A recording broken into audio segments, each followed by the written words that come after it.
केकड़ी तक के कई सुनी कार्यक्रम में आप सभी दर्शकों का स्वागत है। इस कार्यक्रम का उद्देश्य किसी व्यक्ति के खिलाफ न होकर इलाके में सुनी सुनाई चर्चाओं का चुटीले अंदाज में समावेश है। क्षेत्र में जिले के उप कप्तान बड़े साहसी हैं। रोब के साथ ही कामकाज में भी अच्छी बैटिंग कर लेते हैं। क्षेत्र में उप कप्तान अपनी टीम की अगुवाई बखूबी कर रहे हैं। कोरोना काल हो या अपराध की पाठशाला में पढ़ रहे कानून को तोड़ने वालों की, दिवाली पर खेली जाने वाली अंगारों की लड़ाई में उप कप्तान स्वयं टीम के साथ मैदान में उतरे, उसकी भी सर्वत्र प्रशंसा हुई थी। उप कप्तान अपने अंदाज में अच्छी बैटिंग, फील्डिंग और बॉलिंग कर रहे हैं। यही कारण है कि जिले के कप्तान पर क्षेत्र का ज्यादा भार नहीं होता। उप कप्तान की बेबाकी के आम लोग भी कायल हैं। अंदाज एक कामकाज को लेकर खिलाड़ियों के साथ आमजन भी सैल्यूट करता है। कोई भी उप कप्तान के दरबार में अपनी पीड़ा लेकर हाजिरी लगा देता है तो वहां से दर्द ही कम होता है। आजकल एक यूनियन के अध्यक्ष के चर्चे जोरों पर है। होंगे भी क्यों नहीं, साहब के रुआब व खुआब ऊंचे जो ठहरे।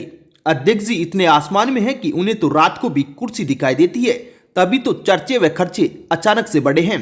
रुआब इतना कि अध्यक्ष जी की कार आती है तो दूर से ऐसे लगता है जैसे कोई बड़े मंत्री जी आ रहे हैं। कार भी नगर के कार्यालयों में वहां जाकर खड़ी होती है जहां पर बड़े अधिकारी के अलावा किसी की गाड़ी नहीं जाती। खैर, अब यह तो समय ही बताएगा कि अध्यक्ष जी आसमान में कितनी ऊंचाई तक अटखेलियां करते हैं। विधानसभा चुनाव में भले ही अभी काफी समय है, लेकिन चुनावी सिगुपे अभी से ही शुरू हो गए हैं। चर्चा है कि जब से डिप्टी साहब का कद व वजन बढ़ा है, तब से ही उनके एक दो सिपाही बड़े साहब के इलाके की तरफ नजर गड़ाने लगे हैं। कहा जा रहा है कि डिप्टी साहब की ताकत में इजाफा हुआ तो आने वाले समय में वे भी बड़े साहब के इलाके में बाहें चढ़ा सकते हैं। पिछले दिनों डिप्टी साहब का शक्ति प्रदर्शन भी इसी की ओर इशारा करता है। खैर, चर्चाएं हैं, लेकिन बड़े साहब से पार पाना काफी चुनौती भरा है। इलाके में मास्टर जी का पिछले दिनों एकाएक खेलों के प्रति बड़े झुकाव के बाद से ही इलाके के लोगों में कई प्रकार के विचार व चर्चाओं ने मन को घेर रखा है। कोई क्या कह रहा है तो कोई क्या। अब भले मास्टर जी तो खेल व खिलाड़ियों का सहयोग कर रहे थे, मास्टर जी भी देर रात तक अपना कीमती समय निकालकर सेवा की। इसमें भी तरह तरह की बातें बन गई।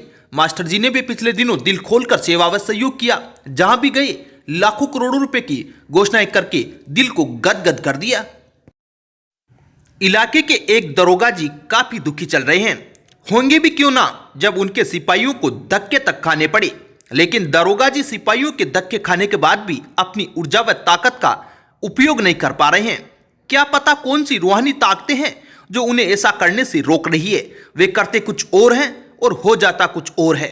ऐसी भी बात नहीं है कि दरोगा जी मेहनती नहीं है, मेहनत भी खूब करते हैं, लेकिन दरोगा जी को इस स्थान पर फल नहीं मिलता। दरोगा जी की गिरफ्त से धक्के देने वाले अभी भी दूर हैं, जिससे अब इलाके के परेशान लोग तो इसी में मन महसूस कर रह जाते हैं कि जब दरोगा जी की फौज ही धक्के खा रही है तो हमारे नसीब में तो लिखा ही धक्के खाने हैं। इसी के साथ कई सुनी चर्चाओं का अंत करते हैं। अगले हफ्ते फिर से सुनिएगा इसी व्यंग्यात्मक व चुटीले अंदाज में कई सुनी। अगर आपको यह कार्यक्रम पसंद आया तो करिए हमारे चैनल केकड़ी तक को सब्सक्राइब और शेयर। धन्यवाद।